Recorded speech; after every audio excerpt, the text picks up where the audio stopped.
2월 2일 오늘은 역대상 2장의 본문인데요. 오늘도 역시 족보와 관련된 이야기가 나와서 우리 역대기의 개관과 관련된 이야기를 한 번 더 나눠보도록 하겠습니다. 우리는 열왕기 상하 다음에 바로 역대기가 있습니다. 열왕기서도 뭔가 역사를 적은 책인 것 같고 역대기도 역사를 적은 책인 것 같아서 왜 열왕기서와 역대기서가 같이 붙어 있을까? 같은 역사를 두 번씩이나 반복할까라고 하는 생각을 하기가 쉽습니다. 그런데 구약 성경, 히브리어 성경에는 이 역대기서는 구약 성경의 가장 마지막에 위치해 있습니다. 이 역대기서의 그 마지막은 어떻게 되어 있냐면 성전을 지어라라고 하는 명령으로 끝나는 거죠.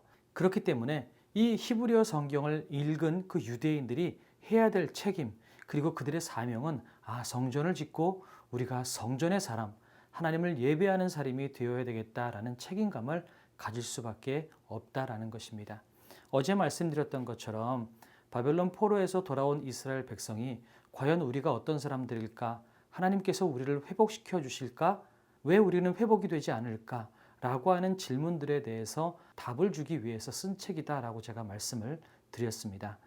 하나님께서 약속하신 다윗의 왕조는 멸망하지 않아 내가 너희를 지키겠다. 하나님께서 다윗에게 하셨던 그 약속을 기억하게 하면서 우리는 회복될 것이다. 하나님께서 우리를 영원히 끊어버리지 않을 것이고 우리를 반드시 회복시키실 것이다 라고 하는 희망의 메시지를 전하기 위해서 이 역대상하가 또한 기록이 되었다라는 것입니다. 그래서 열왕기서, 우리가 보기에는 열왕기서와 역대기서가 둘 다 역사서처럼 기록되어 있지만 사실은 그 두 책의 의도가 다르죠. 그러다 보니 하나님께서 이 다윗의 왕조를 끊어내지 않고 반드시 회복시키실 것이다 라고 하는 메시지를 전하기 위해서 이 다윗 왕조에 대해서 긍정적으로 표현을 하고 있는 것들을 보게 됩니다. 그러다 보니 열왕기서에는 있으나 역대기서에는 없는 얘기들이 있습니다. 예를 들어서 다윗이 밧세바와 간음했던 사건, 그리고 솔로몬이 이방 여인과 결혼한다라는 이야기들, 이런 이야기들이 역대기서에는 나오지 않습니다. 반대로 열왕기서에는 없는데 역대기서에 있는 이야기가 있는데, 예를 든다면 다윗이 하나님의 성전을 지으려고 하죠. 그런데 하나님께서 너는 전쟁을 통해서 피를 너무 많이 흘렸으니 너의 아들 솔로몬을 통해서 성전을 짓게 하겠다라고 말씀하시는 장면. 그러면서 하나님께서 너의 아들 솔로몬을 통하여서 성전을 짓게 하겠다라고 말씀하시면서 너의 자손은 내가 지키겠다라고 하는 하나님의 약속을 하고 계십니다. 이런 이야기들, 그리고 그 약속을 듣고 다윗이 자기 아들 솔로몬이 성전을 지을 수 있도록 성전 지을 준비를 하는 이야기들, 이런 이야기들이 역대기서에는 들어가 있습니다.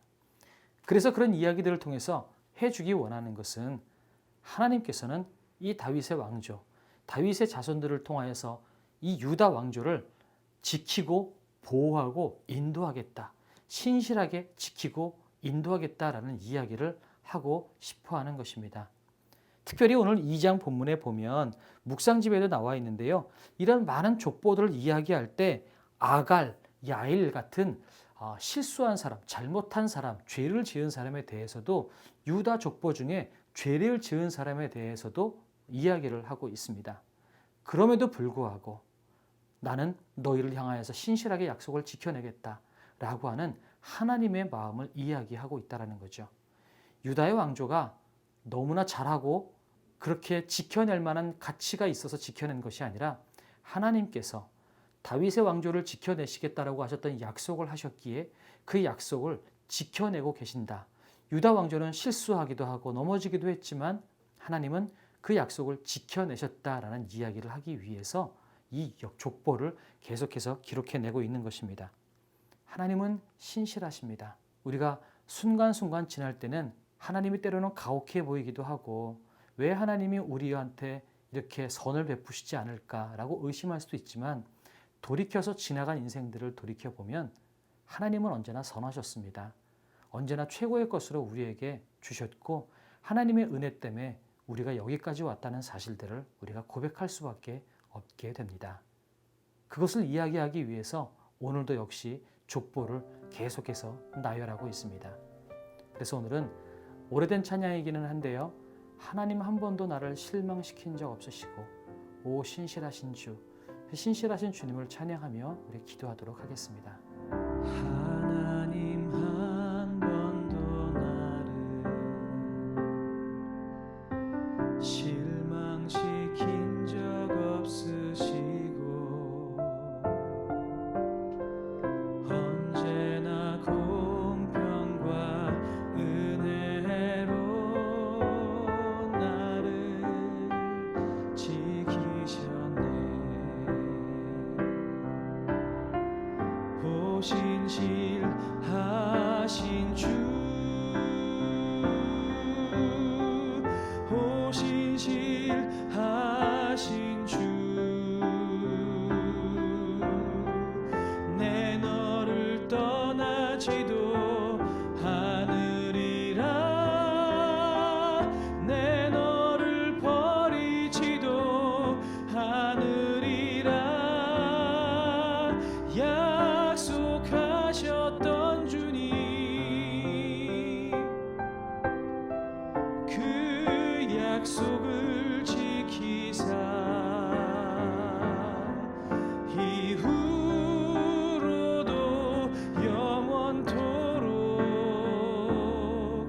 나를 지키시리라 확신하네.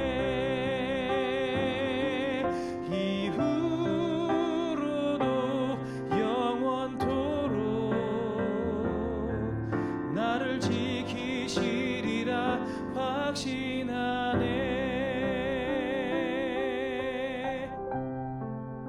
오늘을 위해 기도하겠습니다. 사랑의 주님, 주님의 신실하심을 믿고 찬양드립니다. 지난 시간들 돌아보면 하나님은 언제나 최고의 것으로 우리에게 주셨고 선하게 이끌어 오셨음을 믿고 감사드립니다. 이후로도 우리의 모든 삶 속에서 하나님의 신실하심을 믿고 감사하며 평안한 삶을 살 수 있도록 힘을 주시옵소서. 특별 새벽 기도의 이틀째 날입니다. 지치지 않고 더욱 열심히 기도에 동참하는 청년들 되게 해 주시옵소서. 감사드리며 예수님의 이름으로 기도드렸습니다. 아멘.